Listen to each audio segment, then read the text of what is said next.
What's up everyone and welcome back to the channel. Let's get started with our first news. Daniel Cormier recently shared a humorous yet confident take on how he believes he would fare against heavyweight contender Jailton Almeida, even today. Speaking in his signature playful tone, Cormier suggested that if the matchup came down purely to wrestling, he'd absolutely have a chance. He explained that Almeida's style is heavily grappling oriented, which plays directly into his own strengths. According to Cormier, if you place both of them inside the Octagon for a wrestling-only showdown, things suddenly become very interesting. Cormier joked about how safe the whole situation would be, emphasizing that a wrestling match removes the striking danger and turns the contest into something he feels completely comfortable with. He playfully added that the two of them might even be hard to tell apart, laughing about their similar body types and how both fighters rely so much on takedowns and pressure. In classic DC fashion, he leaned into the humor, saying that the bout would basically look like two skilled wrestlers trading takedowns with neither taking much damage. He went on to say that he could literally compete against Jailton Almeida in a wrestling match inside the cage and then walk right over to the commentary desk to call the next fight without missing a beat. The remark highlighted both his confidence and the tongue-in-cheek nature of the conversation. While fully aware that his competitive days are behind him, Cormier's comments show that the fighter spirit, and the belief in his abilities, never really goes away. For DC, stepping into a grappling battle with a rising heavyweight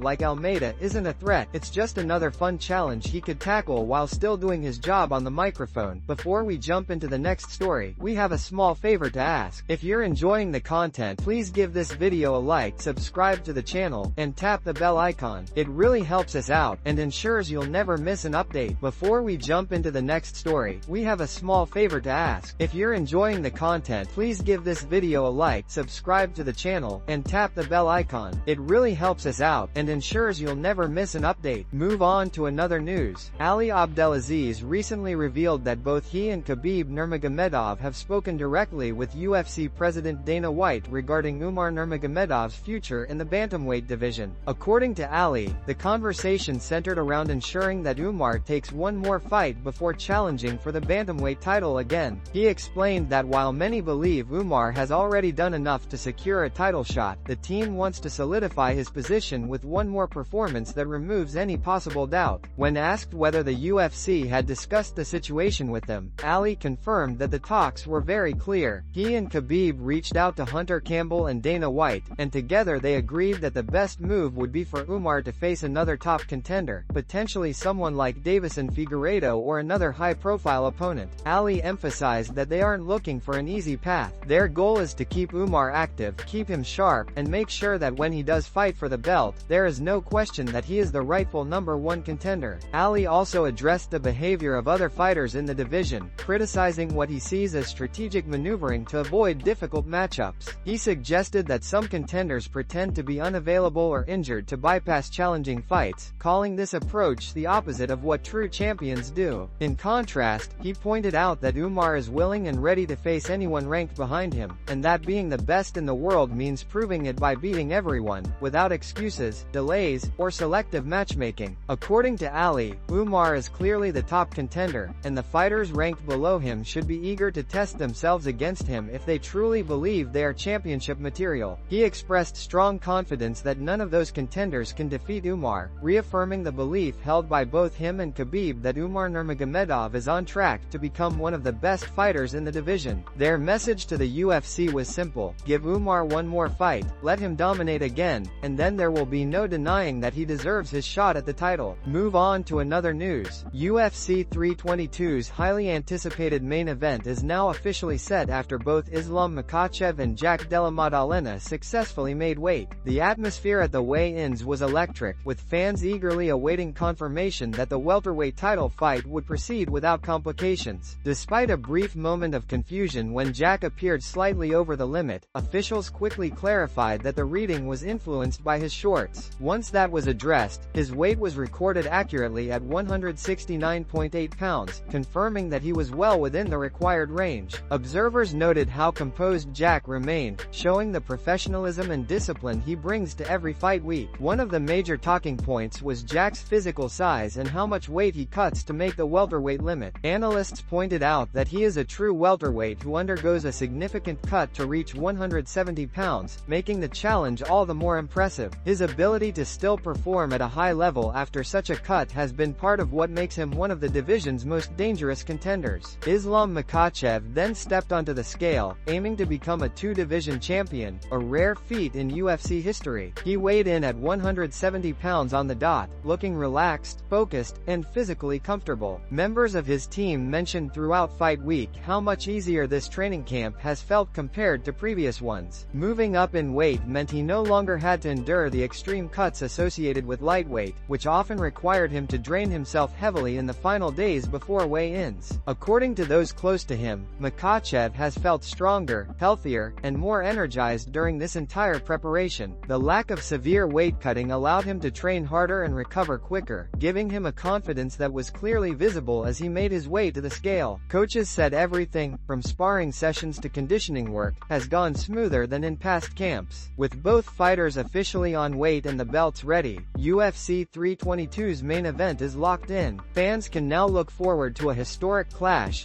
Della Maddalena, the surging welterweight powerhouse, versus Islam Makhachev, the dominant lightweight champion seeking to etch his name among the sport's greatest multi-division champions. Move on to another news. Dana White addressed the mixed, and at times hostile, reaction Della Maddalena received from the crowd during the UFC 322 press conference. When asked about the noticeably frosty reception, Dana didn't appear the least bit bothered. In fact, he leaned into it with enthusiasm, smiling as he explained that he actually enjoys that kind of atmosphere. According to him, the tension, the noise, and even the boos are part of what makes fight week electric. He said the charged environment only adds to the excitement heading into Saturday night's main event and assures fans that they're in for a memorable evening. Throughout the press conference, Jack was repeatedly booed whenever he took the microphone. A reporter pointed out the surprising nature of this reaction, noting that Americans traditionally love an underdog, and Jack, challenging a dominant champion moving up in weight, fit that narrative on paper. Dana, however, quickly clarified why the dynamic in this specific event is different. He explained that New York has an extremely large and passionate Muslim community, and many of those fans have deep admiration for Islam Makhachev. They see him not only as a champion but as a representative of their culture and faith. Additionally, Dana highlighted that Islam is widely regarded as one of the best fighters of his era, possibly one of the greatest ever. His move up in weight to chase a second championship only adds to his legacy, and fans respect that ambition. Dana also acknowledged the powerful influence of the Dagestani fighting culture, the lineage that includes Khabib Nurmagomedov, the entire aka Dagestan squad, and the broader camp from that region commands enormous global respect. For many fans, supporting Makhachev is supporting an entire legacy of discipline, dominance, and excellence. Given all of these factors, Dana said it's no surprise the crowd overwhelmingly favored Islam and made their presence felt. He noted that, in many ways, the environment felt almost like hosting an event in a majority Muslim country due to the volume and passion of the support. He added that Della Maddalena is likely feeling that intensity, but that's part of what makes big fights so compelling, the pressure, the energy, and the emotion surrounding them. Move on to another news. As Leon Edwards prepares to return to the Octagon against Carlos Proaz, he enters the bout carrying the weight of a two-fight losing streak, something he hasn't experienced in years. After losing his welterweight title to Bilal Muhammad last summer and then suffering a submission defeat to Sean Brady, Leon has taken time to reflect deeply on the setbacks. Rather than allowing the losses to define him, he says he has chosen to learn from them, grow from them, and use them as fuel to reclaim his position at the top of the division. Leon explained that the initial emotions after losing, frustration, disappointment, annoyance, are completely normal, but at some point, a fighter has to move forward. You can't sit and mope forever, he said. There's still a career ahead of you. There are still goals you want to achieve. He emphasized that truly accepting a loss, both technically and mentally, is essential. In his view, too many fighters allow a defeat to break them, convincing themselves that their dreams are no longer reachable. He reminded fans that every great fighter in combat sports history, whether in boxing or mixed martial arts, has taken losses. What matters is how they respond. For Leon, the process involves letting the sting of defeat linger just long enough to reignite his motivation. He believes that allowing the loss to burn inside him for a short time helps cement the lesson and reminds him why he hates that feeling so much. Only then, he says, can he fully move on, return to the drawing board, and continue evolving as a martial artist. His motivation now is crystal clear. He wants to become a two-time world champion. Seeing fighters like Alexander Volkanovski regain their titles after suffering setbacks has inspired him. Leon believes that coming back to reclaim the belt would add a powerful chapter to his legacy. "What a story it will be," he said, imagining the day he can sit back in retirement and reflect on everything he accomplished, not once, but twice. The idea of overcoming doubt and achieving championship success again excites him, and he feels energized by the challenge ahead. For Leon Edwards, this moment is not a downfall, it's an opportunity for redemption, growth, and history. Move on to another news. Bo Nickal recently shared his thoughts on one of the fighters he believes fans still don't fully appreciate, Jack Della Maddalena. According to Nickal, Jack may very well be the most underrated fighter in the entire UFC. As he prepares for a major fight this weekend, Jack has quietly built a reputation as one of the most technically sharp and dangerous athletes in the welterweight division, yet Nickal feels the broader MMA world still hasn't grasped just how good he really is. Nickal explained that he has spent significant time watching and studying Jack's fights, analyzing his movement, decision-making, and overall skill set. What he saw impressed him. He described Jack as legit, in every sense, well-rounded, smart, capable of adapting mid-fight, and extremely efficient with his striking. Nickal highlighted that Jack's calmness under pressure and ability to maintain high output without wasting energy are rare traits. In his view, these are the kinds of qualities that separate elite fighters from the pack, even if they aren't always noticed by casual fans. He also addressed the matchup ahead, acknowledging the challenge Jack faces. This weekend, Jack steps into the cage against a highly credentialed wrestler and grappler, a style matchup that traditionally tests a striker's composure and takedown defense. While Jack is best known for his precise boxing and fluid combinations, Nickal believes he has more depth to his game than people recognize. He expects the fight to reveal just how prepared Jack is for elite-level competition across all areas of MMA. Nickal added that stylistically, the fight is fascinating, with one fighter excelling on the feet and the other known for high-level grappling pressure. Fans should expect a tactical battle where small adjustments could decide the outcome. For Nickal, the weekend represents not only a big moment for Jack Della Maddalena's career, but also an opportunity for the MMA community to finally acknowledge how talented he truly is. Whether Jack walks out with a statement victory or faces adversity, Nickal believes he is already proving himself as one of the most complete and overlooked fighters in the UFC, someone whose skill set deserves far more recognition than it currently receives. Move on to another news. Magomed Zanakov, better known by fans as Chenko, though recently nicknamed John Pork due to a viral meme, unexpectedly became one of the standout personalities at the UFC 322 press conference. Zanakov, who just earned his UFC contract on Dana White's Contender Series, has risen quickly in popularity despite being early in his professional MMA career. Although the nickname, John Pork, has followed him online, it's clear he prefers his real moniker, and even Dustin Poirier stepped in to help make that point during their lighthearted backstage interaction. Chenko and Poirier shared a fun moment, exchanging compliments and jokes about wrestling and physique.